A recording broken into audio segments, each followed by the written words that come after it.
Государственное собрание Башкортостана предлагает для рассмотрения Государственной Думы законопроект о национальных школах. Парламент нашей республики предлагает внести в федеральный закон об образовании термин «этнокультурная образовательная организация». Что это значит, обсудим прямо сейчас в программе интервью в эфире Башкирского спутникового телевидения. Сегодня с нами Эльвира Айткулова, депутат Государственной Думы от Республики Башкортостан. Эльвира Ринатовна, здравствуйте. Здравствуйте. Спасибо, что вы к нам пришли. Итак, ждем подробностей, на что направлен законопроект, почему это важно и почему инициатива исходит именно от Башкортостана. Надо сказать, что инициатором такой вот поправки, по обращениям многочисленным нашей родительской общественности был глава Республики Башкортостан Ради Фаридович Хабиров. И было сформировано его поручение Курултаю Республики Башкортостан о том, что необходимо отрегулировать эту сферу. Потому что на сегодняшний день сами образовательные организации, которые, как мы их называем, по старой редакции закона, мы их называем национальные школы. То есть они в природе существуют, но понятийный аппарат в федеральном законе на сегодняшний день отсутствует. Поэтому, согласно этому поручению, мы достаточно давно начинали разрабатывать эту инициативу. Я в тот период еще была вице-спикером регионального парламента, и мы с коллегами провели очень большую работу. Профильный комитет нашего парламента во главе с председателем комитета Раилем Мировичем Асадуллиным провели несколько встреч с парламентом Татарстана, провели уже рабочие встречи на федеральном уровне с парламентами других субъектов. То есть мы видим, что в национальных субъектах эта тема достаточно актуально. Поэтому Республика Башкортостан здесь выступает инициатором, потому что мы понимаем, что сегодня нам необходимо эту историю отрегулировать и необходимо дать четкое понимание, что такое национальная школа, как она реализует свои образовательные программы. И вот в этом законопроекте коллеги заложили такое понятие, как отсутствие привязки к территориальной. Вот сегодня многие национальные школы, они еще и как муниципальные, относятся к какому-то определенному адресу, что тоже у родителей иногда вызывает вопросы. И второе, конечно, это немаловажный момент. Я всегда говорю, у нас многие родители ратуют за то, чтобы ЕГЭ не было, а мы как раз ратуем за то, чтобы по родным языкам, в том числе ЕГЭ, тоже проводили. Потому что мы слышим от родителей и педагогов? О том, что всегда и педагоги, и дети, и родители нацелены на конечный результат. У нас все-таки конечный это ЕГЭ. И когда есть ЕГЭ, есть баллы, и эти баллы в дальнейшем используются вузами, то, конечно, мотивация возрастает.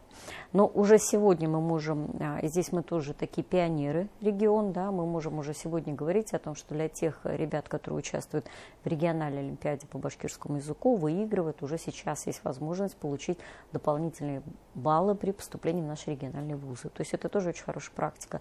Поэтому практики разные по стране есть. Вот все их объединить и все-таки дать какой-то понятийный аппарат. Над этим мы с коллегами работали в парламенте. Сейчас парламент готовит его на свое пленарное заседание, и, соответственно, потом по регламенту поступит в Государственную Думу. В ожидании, поступления этого законопроекта, параллельно мы сегодня в Государственной Думе сформировали свою рабочую группу по этим языкам, вместе с моими коллегами, в том числе депутатами из Татарстана, из Удмуртии, из других национальных субъектов. Мы очень активно эту тему обсуждаем, и запрос родительский есть в этой части. И он, конечно, касается большого круга вопросов, потому что мы знаем, что после того, как появились изменения в федеральном законе по родным языкам, прошло достаточно времени, чтобы мы эту историю адаптировали, что это по заявлениям, что это добровольная история. То есть это уже как у всех уложилось. Но сегодня очень остро стоит вопрос учебники, методические пособия.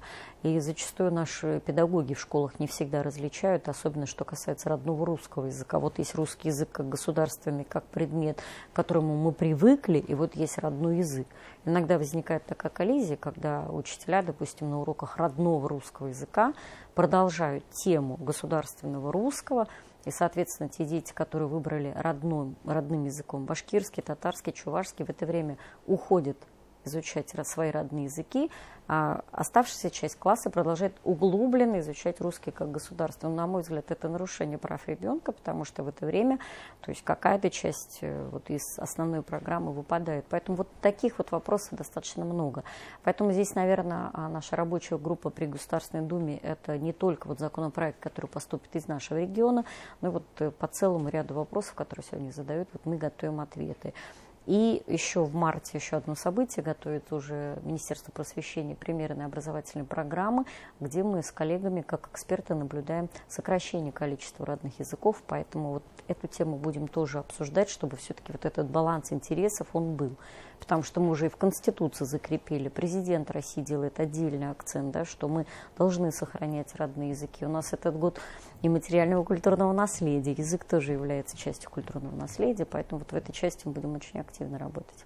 Ожидаете ли вы, что если Госдума одобрит этот законопроект, предложенный Госсобранием, да, то это внесет вклад в укрепление как языка, так и культуры, так и корней вот тех представителей народов, тем более у нас в республике их около 160.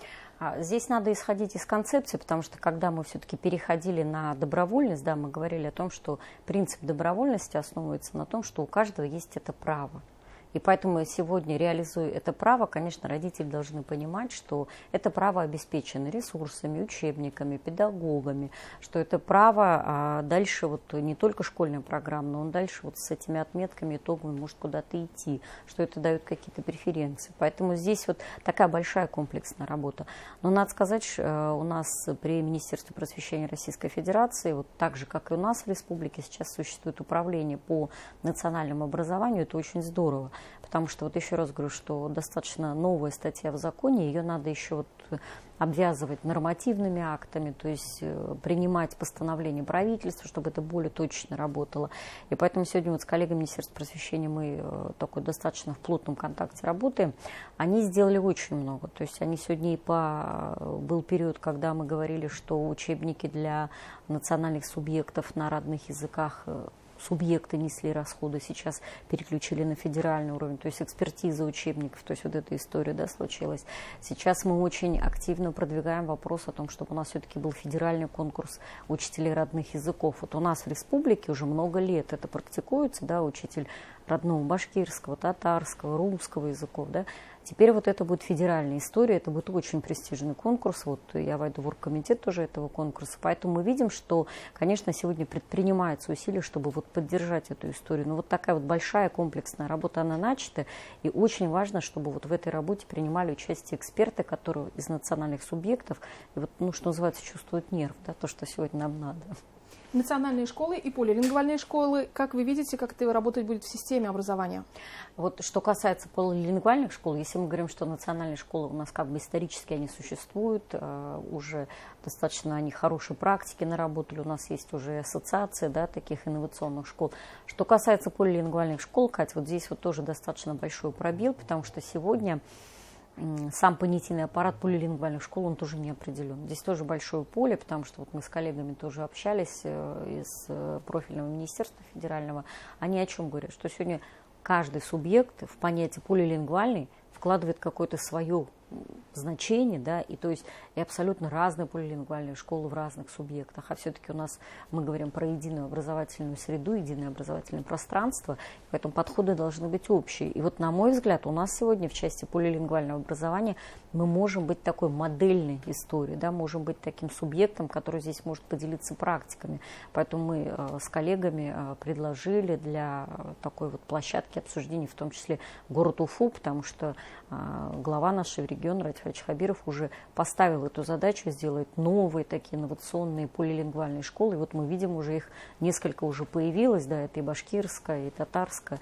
И там действительно идет такая мультиязычная история и совершенно другие подходы, и мы преподавателей обучаем. И поэтому здесь надо понимать сам подход, инструменты, почему родителям это интересно, да, потому что мы вот когда первый год запускали полилингвальные школы, еще, ну так, родители не знали, с чем это едят, а сейчас конкурс там очень высокий в эти школы, потому что действительно качество образования отличается.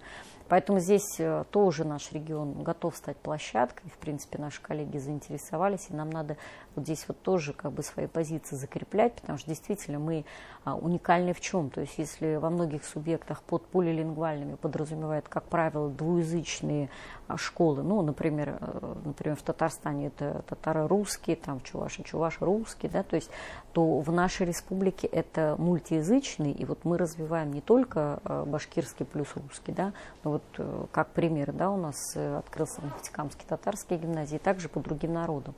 Поэтому мы в этом плане вот именно межнационального согласия, поддержки родных языков всех народов, проживающих в республике, вот огромное внимание уделяем этому. У нас еще буквально минуты 3 остается. Эльвира Ринатовна, вы депутат Госдумы в профильном комитете просвещения. Сейчас очень актуальная тема – это капитальный ремонт школ. Мы знаем, что и глава республики Ради Хабиров об этом объявил, да, даже наш регион лидер в этой части.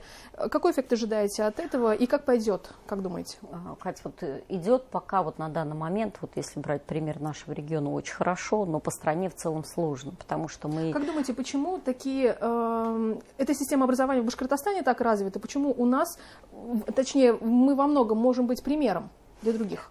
Я думаю, здесь и исполнительская дисциплина, и наши такие традиции, поэтому здесь, если мы смотрим на эту программу, сам проект появился, если помните, на съезде партии «Единая Россия», вот по многочисленным просьбам на местах, да, вот мы в тот период предвыборный общались с большим количеством людей, и, конечно, запрос такой был большой с мест, что нам нужно школы ремонтировать. На самом деле, многие школы там с момента строительства капитальный ремонт не видели, таких школ большинство даже, я бы сказала. И поэтому мы, как партия власти, да, эту программу приняли, народную программу, в бюджет это все включили, и ежегодно порядка 70 миллиардов у нас будет на эти цели использоваться. И когда заявили эту программу, то есть достаточно оперативно должны были все регионы в это включиться, мы заявили огромное количество школ. Вот за этот период мы планируем отремонтировать 365 школ.